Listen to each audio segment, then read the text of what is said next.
dari pemakalah terkait dengan media pembelajaran fisik maupun yang digital dengan aplikasi. Nah, untuk pemakalah ketiga ini agak sedikit berbeda. Kita akan sama-sama mendengar pemaparan dari Bapak Yosef dulu, Kepala SMA Negeri 1 Rote Barat dengan judul Penerapan PDCA dalam Pengembangan Kompetensi Kewirausahaan Pembuatan VCO di SMA Negeri 1 Rote Barat. Kepada Bapak Yosef kami silakan. Terima kasih. Beribu-ribu bintang di langit, hanya satu bintang kejora. Beribu-ribu guru di dunia, guru Rote hebat semua. Tepuk tangannya mana? Ya, luar biasa. Terima kasih untuk semangat yang masih ada di sini. Satu kali lagi saya sapa Soda Molek. Terima kasih untuk sukacita yang Bapak Ibu tunjukkan saat ini. Tadi sudah diperkenalkan oleh moderator, nama saya Yosef Ndolu, bukan dulu. Ya, Ndolu. Ini marga orang Rote, hati-hati kena denda nanti. Langsung saja untuk materi saya ini, saya ajak kita semua untuk keluar dari jalur sedikit. Kalau dari tadi, saya lihat itu sesi curhat untuk para panelis bagi guru-guru mata pelajaran, semuanya guru-guru SD, SMP, SMA. Kali ini saya mau buka sesi curhat untuk para kepala sekolah. Ada Bapak Ndao di sini sampai Bapak Oni, ada juga Ibu kepala sekolah di sana. Saatnya untuk kita berbagi, kita bercurhat. Iya. Kali ini curhat tentang program kewirausahaan di sekolah kita masing-masing. Yang melatar belakangi untuk penulisan materi saya saat ini, yaitu tentang kompetensi kepala sekolah yang satu ini memang agak susah Bapak Ibu semua. Ada 5 dimensi kompetensi kepala sekolah dan kompetensi yang saya lihat di sekolah saya belum optimal, yaitu kompetensi kewirausahaan. Padahal ini harus kita tulis di SKP untuk aktivitas harian untuk PNS. Jadi kalau setelah ini kita optimalkan kewirausahaan di sekolah kita. Nah, kewirausahaan di sekolah kita harus kita programkan dengan baik. Berdasarkan potensi lokal atau kearifan lokal yang kita miliki di lingkungan sekitar kita. Kalau di sekolah saya itu di wilayah Rote Barat terdapat banyak pohon kelapa karena letak kami di dekat pesisir pantai. Otomatis ini menjadi satu kekayaan yang saya tidak mau tinggalkan begitu saja. Diambillah buah kelapa untuk dipikir kira-kira apa yang bisa kita buat dengan buah kelapa ini. Saya kumpul guru-guru saya, kita sharing dan terciptalah satu inovasi kewirausahaan bahwa kita harus membuat VCO, Virgin Coconut Oil. Karena kita tahu latar belakangnya Virgin Coconut Oil itu punya banyak manfaat. Nah, ini juga latar belakang. Di sini kita bisa lihat, pasti Bapak Ibu punya catatan sendiri tentang manfaat Virgin Coconut Oil.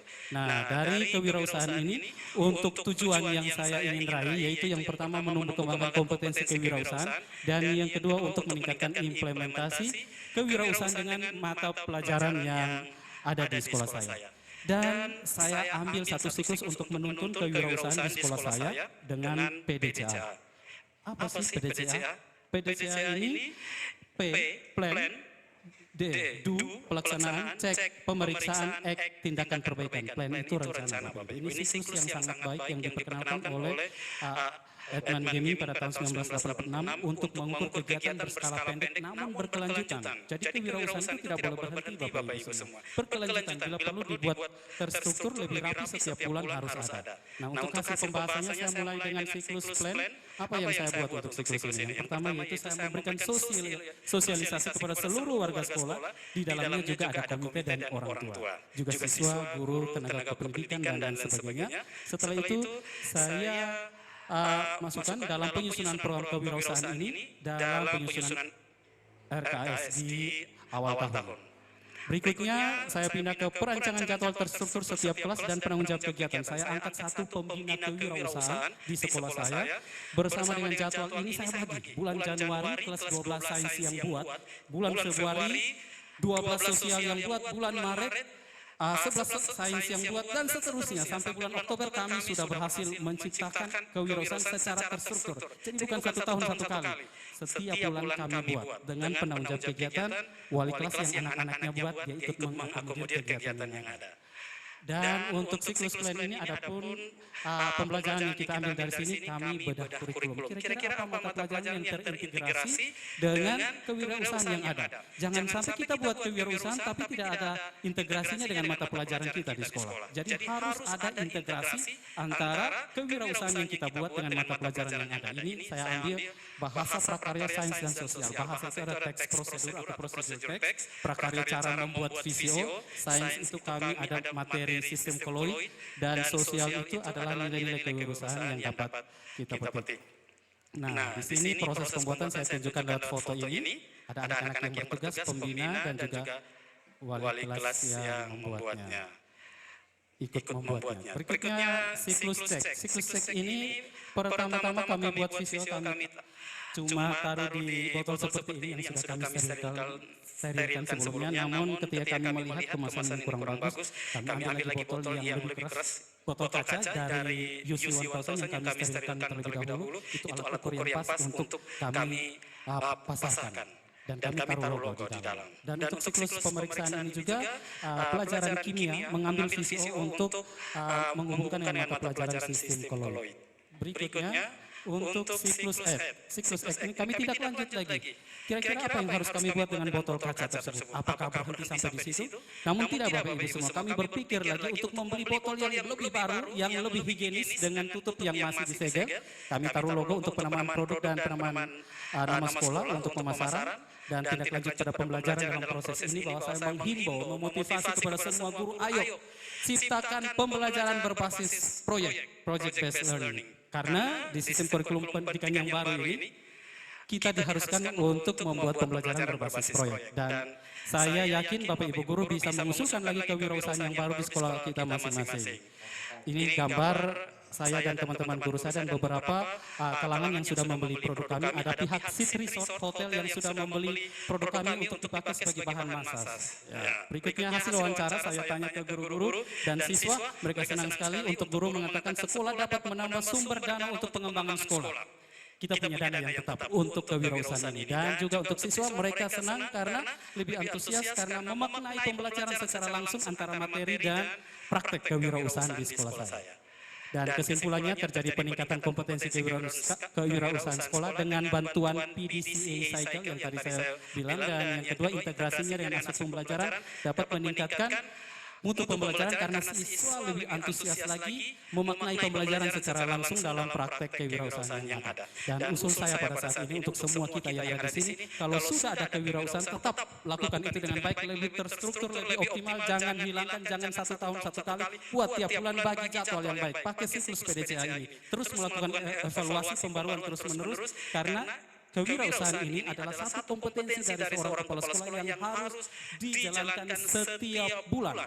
Dan ini masukan bagi kita semua, kita bisa berbagi untuk praktik baik saat ini. Terima kasih. Kita adalah apa yang kita lakukan, bukan yang kita ucapkan. Itulah karakter sejati yang harus kita miliki dalam diri kita.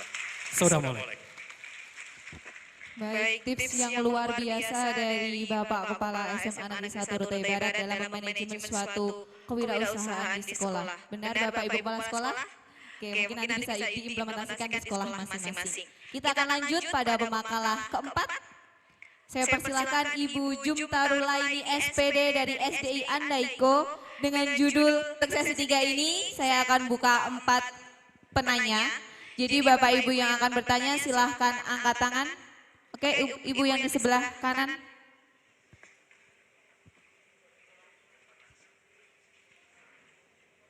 Mohon untuk berdiri dan perkenalkan namanya ya Bu.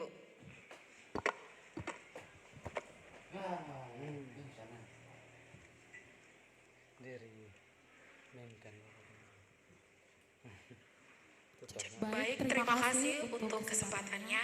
Saya ingin bertanya kepada Bapak Yosep. Di sini dalam penerapan PDCA, dalam pengembangan kompetensi kewirausahaan, pembuatan VCO kelapa SMA Negeri 1 Rote Barat.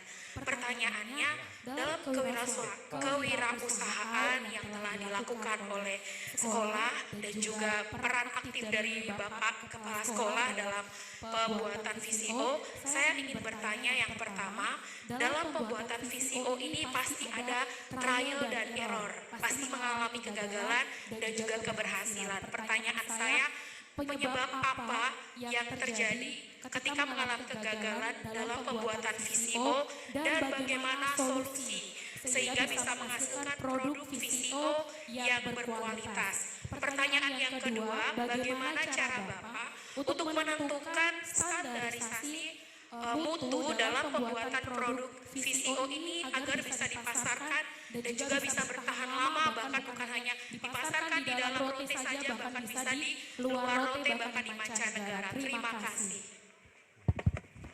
Baik, ada dua pertanyaan. Yang pertama terkait dengan penyebab kegagalan dan solusinya, dan yang kedua terkait dengan standarisasi mutu VCO yang diproduksi. Silakan Bapak Yosef untuk menjawab. Ya, tadi pemaparan materi saya dengan menggunakan metode atau siklus PDCA. Ini bagusnya siklus ini Bapak Ibu semua. Jadi setiap kewirausahaan dalam hal ini pembuatan VCO yang kami buat itu tidak terhenti sampai di situ. Tapi dalam setiap siklus yang ada kami membuat evaluasi. Dan saya sebagai pengontrol kegiatan dan evaluator untuk setiap produk yang kami hasilkan. Jadi pasti akan temui kegagalan. Mungkin yang pertama kalau dari tadi kami lihat pada siklus cek pemeriksaan, kami cuma menaruh produk kami pada botol kemasan seperti ini. Nah, ini salah satu produk kami yang sebenarnya bukan gagal, tapi kami lakukan evaluasi lagi untuk menentukan sampai titik akhir di bulan Oktober itu kami harus membeli botol yang lebih higienis lagi, yang lebih bersih lagi dan lebih diterima oleh kalangan umum. Itu salah satu fungsi dari siklus PDCA. Jadi tidak akan berhenti ketika selesai buat produk VCO, kami sudah tidak melakukan evaluasi, dibuat terus menerus. Dan untuk sejauh ini kami tidak mempunyai kegagalan yang terlalu banyak karena setiap selesai kami buat langsung kami lakukan evaluasi. Dan tantangan kami dari sekolah kami untuk pertanyaan yang kedua. Kedepannya kami bertekad untuk mengurus perizinan secara resmi bila perlu di BPOM untuk pemasaran yang lebih luas lagi bahkan ke seluruh Indonesia. Untuk yang pertama ini karena kami baru berjalan beberapa bulan saja, jadi masih kami gunakan untuk wilayah Rote Barat. Namun ada Bapak Ibu yang mau membeli juga, ditaruh di Expo Education yang ada di sana. Dan kalau saya lihat bahwa saya punya keunggulan dari produk yang ada ini sangat jernih sekali Bapak Ibu. Dan ukuran botol yang ada itu sangat besar tapi harganya murah 50.000. Kami semua guru memakainya dan sejauh ini tidak pernah kami ketemu efek samping dari VCO ini.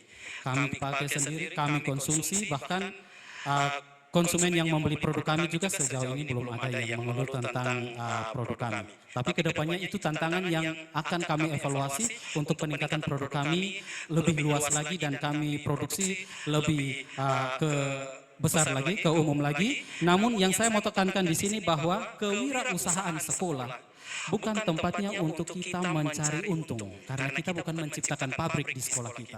Kita masih punya kegiatan-kegiatan lain selain kewirausahaan sekolah. Namun inti dari kewirausahaan yang kita jalankan yaitu nilai-nilai apa yang akan kita ambil dari kewirausahaan sekolah yang kita buat setiap saat. Misalnya mandiri, kreativitas, kerjasama, berpikir kritis, itu yang terpenting dalam kewirausahaan yang kita hadirkan di sekolah kita. Kita tanamkan kecakapan hidup pada diri anak-anak. Jadi itu nilai poin penting. Kalau untuk mengukur secara rupiah, kita sekolah, bukan pabrik. Jadi harus menentukan produksi sebesar apa dan berapa banyak yang harus kita terima. Mungkin ini penjelasan dari saya terima kasih. Baik, terima kasih Pak Yosef untuk jawabannya. Lanjut untuk pertanyaan kedua. Baik, Bapak silakan.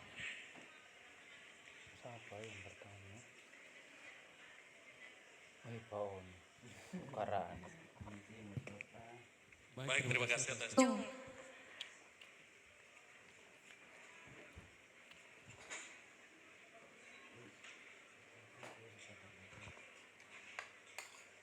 Ya, Bapak mohon berdiri dan memperkenalkan diri terlebih dahulu. Baik, terima kasih atas kesempatan yang diberikan. Nama saya Nofrit Jami dari SD Impres Uvalen. Saya bangga dengan inovasi yang sudah dibuat oleh Bapak Kepala Sekolah, Bapak Yosef Ndolo. Untuk pertanyaan tadi memang sudah ditanyakan oleh Ibu di sebelah tadi. Yang saya mau bertanya lagi ini khusus. Boleh tidak secara khusus saya mendapatkan cara pembuatan VCO? Terima kasih.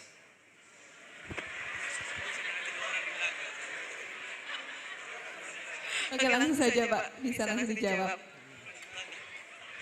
Tes. Mahal ini kalau minta kursus. Ya, tadi karena kami dibatasi oleh waktu sehingga kami tidak bisa menjelaskan materi yang ada terlalu mendetail. Namun tenang saja, kami berbagi ilmu untuk semua yang ada di sini. Ini praktik baik yang harus kami bagikan. Untuk ada di sini kami punya tempat pameran yang ada di sana, expo yang ada di sana. Di sana sudah tertulis dengan jelas cara membuat VCO. Atau bila perlu Bapak main-mainlah ke sekolah saya, 455 anak tahu cara membuat VCO di sana. Jadi tidak perlu saya yang harus jelaskan. Mungkin dari saya ini saja, terima kasih. Oke, terima kasih Pak Yop. Selanjutnya ya kan pemaparan dari 5 pemakalah kita yang luar biasa terkait dengan media pembelajaran, baik itu fisik, digital, terkait dengan manajemen sekolah yang telah disampaikan oleh Kepala SMA Negeri 1 Lote Barat juga. Dan terima kasih juga untuk Bapak Ibu yang masih setia di sini. Kita berbagi ilmu, sharing bersama sampai dengan sore hari ini. Oke, untuk itu beri tepuk tangan yang meriah untuk kelima pemakalah kita yang luar biasa. Baik, sebelum sesi 3 saya tutup, saya mendapat surat cinta dari SMA Negeri 1 Lote Barat ternyata. Dan saya buka ternyata sebuah pantun. Jadi karena ini sudah sesi akhir, jadi saya mohon cakepnya yang semangat ya Bapak Ibu semua. Oke, saya bacakan pantunnya. Jalan-jalan ke pantai Nembrala, berteduh di bawah pohon kelapa. Jejaki alam pantai wisata, belilah VCO, jangan lupa. Akhir kata dari saya Jatila Suara Asih, terima kasih, sesi 3 saya tutup. Terima kasih Ibu Moderator yang sangat luar biasa. Kita berikan aplaus sekali lagi boleh? Terima kasih Bapak Ibu Guru luar biasa.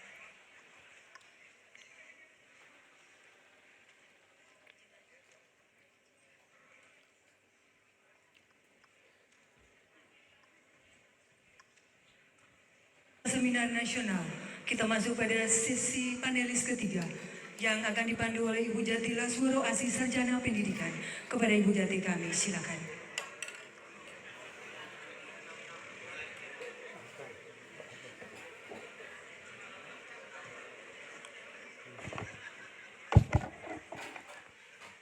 Tes, tes, tes, tes, tes. Baik, saya akan memulai sesi 3 ini dengan sebuah pantun. Siang-siang minum air. Cakepnya mana Bapak Ibu? Saya ulangi lagi ya. Siang-siang minum air. Minum air rasa coklat. Meskipun ini sesi terakhir, Bapak Ibu semua harus tetap semangat. Oke, baik, saya mau tes semangatnya dulu Bapak Ibu. Tadi kita ulang jargon pada sesi pertama, masih ingat atau tidak? Coba ya.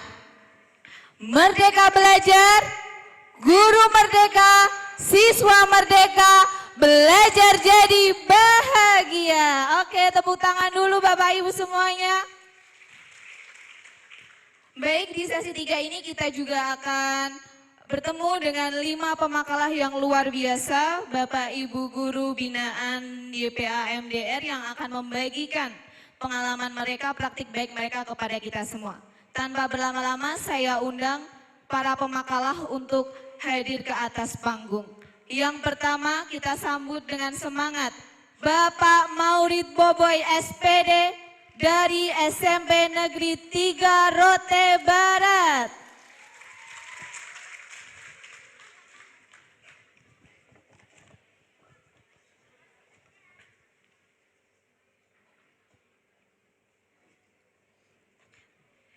Kemudian untuk pemakalah kedua, Ibu Eva Zuniana Nurrohmah dari SDN Ciren Bantul. Beri tepuk tangan yang meriah.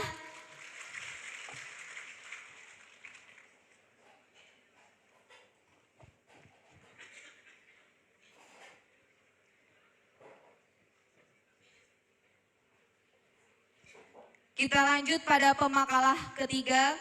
Kami panggil ke depan Bapak Yosef Dulu SPD dari SMA Negeri 1 Rote Barat.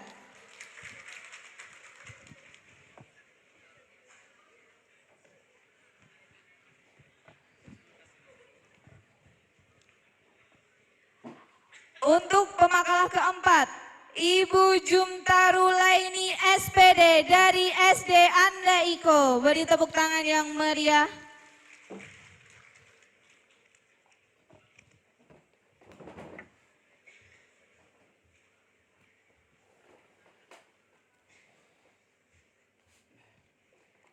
Dan pemakalah yang terakhir kita panggil ke depan Bapak Arfendri Dun SPDGR dari SDN Manggis Rote Barat. Beri tepuk tangan yang meriah untuk Bapak Arfendri.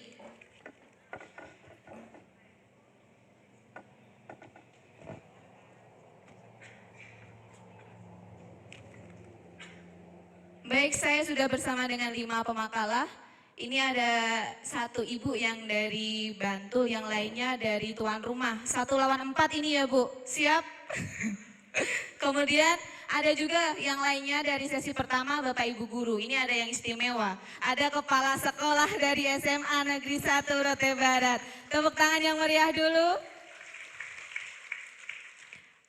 Baik, tanpa berlama-lama kita langsung saja mendengarkan pemaparan atau sharing dari pemateri pemakalah yang pertama kepada Bapak Maurid Boboy dengan judul Pohon Lontar